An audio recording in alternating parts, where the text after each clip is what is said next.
Hey guys, I'm Leanna. I am the editor-in-chief of Prima Games, and today we are talking about the E3 cancellation that everybody has been talking about. It's been a very serious thing.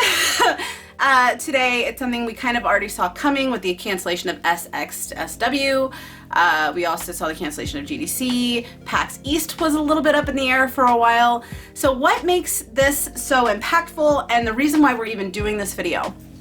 So we had confirmation from our sources last night that E3 was going to be canceled, and a bunch of other sites were also reporting the same thing. Everybody was in a frenzy last night trying to get the answers.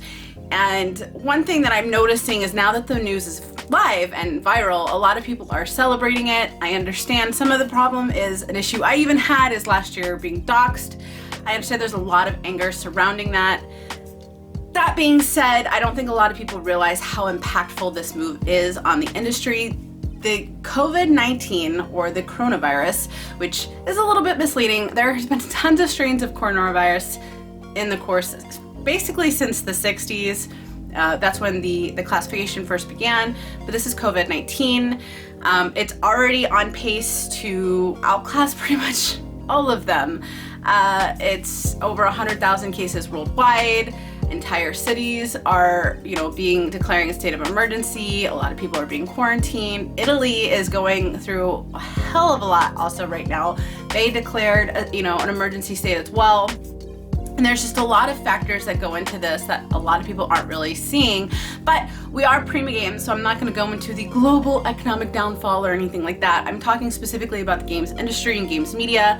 As much as, us on the industry side have been saying E3 has definitely been on a decline. They needed to do something that is exciting to revamp themselves, and that has been a topic of conversation for a while. That being said, this is the first time the entire event was shut down. They're looking into all digital options, which is honestly a good thing anyway, just because that's kind of the way the industry is going. Regardless, we see huge success with Sony's with their, state of plays. Nintendo obviously does their own thing with Nintendo Direct, and outlets all over the world are glued to their screens, including fans. But the way it happened is what's really hurtful. I don't think a lot of people realize how much a cancellation like this impacts jobs. I mean, this impacts all sorts of jobs in the industry, not just journalists or developers. I mean, it devastates marketing agencies, PR firms, the people in charge of the activations on site. I mean, these things don't just pop up out of nowhere. These things take a lot of prep, a lot of planning, a lot of investment. I know the parent company of Prima Games, they do a lot of activations as well, and there was going to be a big presence this year at E3 on our side corporately. So to have that just suddenly gone, there's a trickle effect that I don't think a lot of people are either aware of or they just don't care. But this move is going to impact a lot of companies, and I really do believe that COVID-19, despite it having a very high recovery rate, I think that's really important. There is a high recovery rate.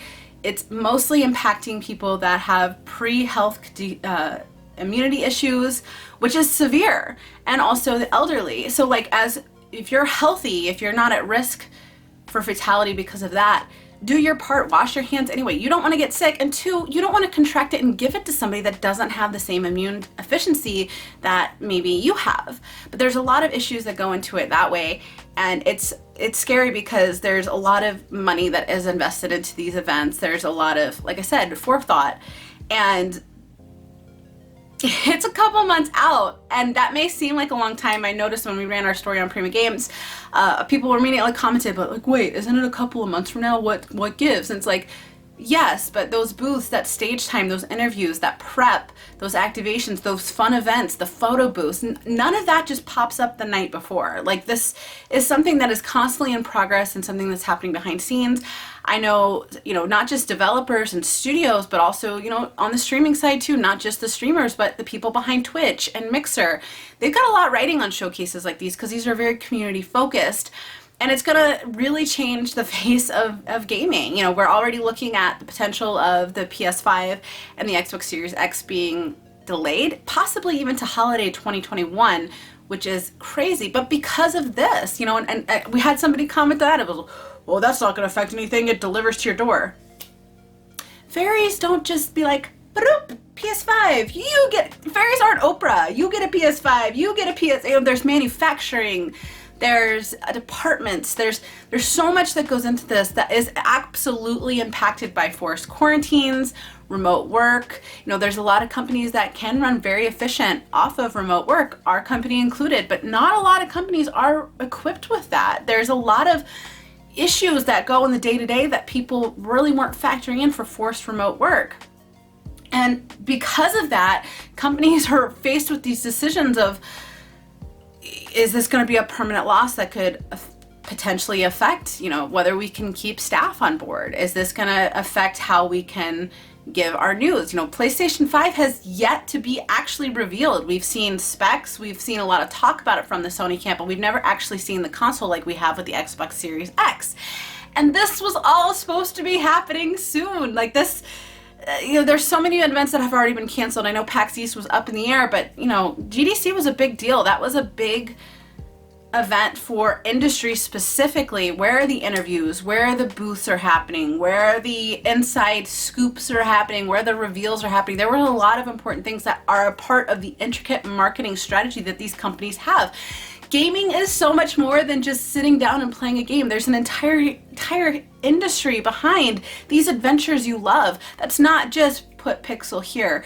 It's narrative, it's cinematic, it's marketing, it's PR, it's legal, it's property acquisition, it's IP right. I mean, there's so many jobs and so many responsibilities that are intricately designed and integrated into the way these companies function, into how the game gets put into your hand.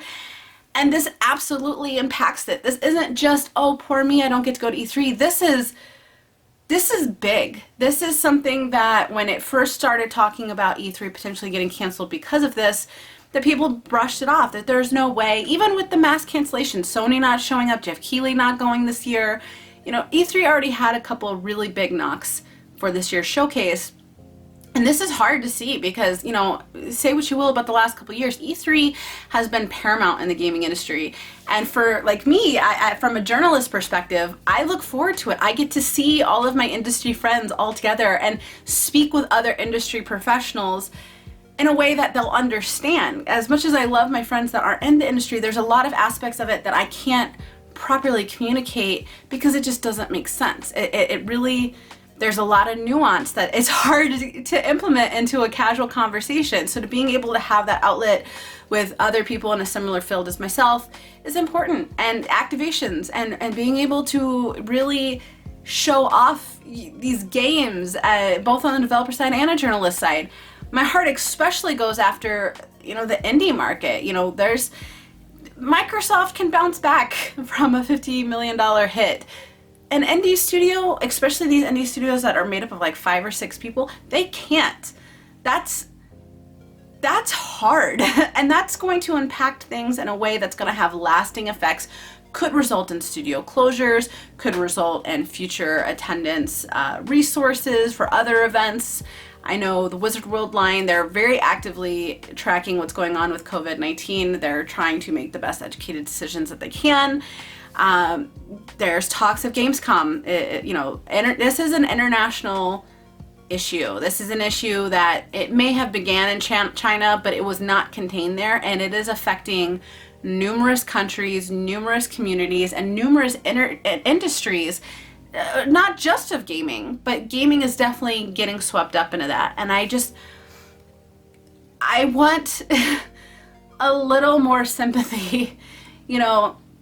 As a journalist, I write about studio closures all the time, and they're always very draining. I take writing those stories very personally. My heart just bleeds. It bleeds for any time that happens, and I'm seeing all of this celebration of, down with E3, down with E3, and it's heartbreaking because there's so many hardworking and passionate people behind these activations, behind these events, behind these experiences that you can treasure forever, and they're just being pushed to the wayside, and it's sad. I hope that, you know, people start taking this seriously. Not from a fear standpoint, just from preparation. I say this, you can ask any of my writers. When we went to E3 last year, before any of them walked out of the door, I was giving them vitamins. I was like, here's your hand sanitizer, Mama Rupert's gonna look after you. And I was making them take their vitamins, and when we got back, I had bath bombs so people could take relaxing baths. I had hot tea with antioxidants. You know, I've always been very mothering, and, you know, the Prima community is like family. So I just have a little compassion. Know that you might not know the whole story. You might not know exactly how much extensive damage is occurring here, but have a little compassion is what I'm asking. And be safe. Wash your hands. Don't buy a mask unless your doctor tells you to buy a mask. You don't need one. It's not going to help. Masks are for if I am sick, I wear a mask so I'm not spreading. It is not for healthy people. The regular cloth mask you can pick up at Walgreens do not block what COVID-19 is. It doesn't. So don't hoard resources, because there are people that really need them. There are people that could physically die because of immune disorders, that because they don't have access to basic hand sanitizer. You know, don't hoard. Wash your hands often. CDC recommends 20 seconds total of washing your hands very thoroughly. Wash your face. Try not to touch your face. I touch my face a lot. I'm actually about to do it now because I'm going to sneeze. So don't do what I just did. and just make sure, practice really good hygiene. Be aware of your surroundings. Try not to touch everything. I'm a very big tactical person. I have to touch everything. You know, if you try not to, and if you have to touch a door or whatever, you know, just wash your hands afterwards. Or if you're leaving the bathroom and you touch the door, you know, take a little bit of hand sanitizer. You don't need a whole bottle. Just take a little bit of hand sanitizer, do your thing, and then wash your hands, and even take a shower if you want as soon as you get home. There's ways to protect yourself, to protect the people around you without full-blown panic. But this is serious. You know, people keep comparing it to the flu, but the flu's fatality rate is a span of a year. This is in a span of a month. It's serious, and it's serious to other people than just you. So be safe, be careful out there, friends. Have a little compassion. There's going to be a lot of jobs impacted by this, and especially if these cancellation trend continues. So have compassion, be safe. And if you're interested at all at COVID-19 coverage in terms of the gaming industry and event cancellation, you can also check us out at primagames.com. We've been tracking it very closely, working with WHO, working with CDC. We are actively tracking this, and with the big event coordinators. So if you're interested, there's that. We've got you covered. Until then, stay safe, friends, and we will catch you guys next time. Bye!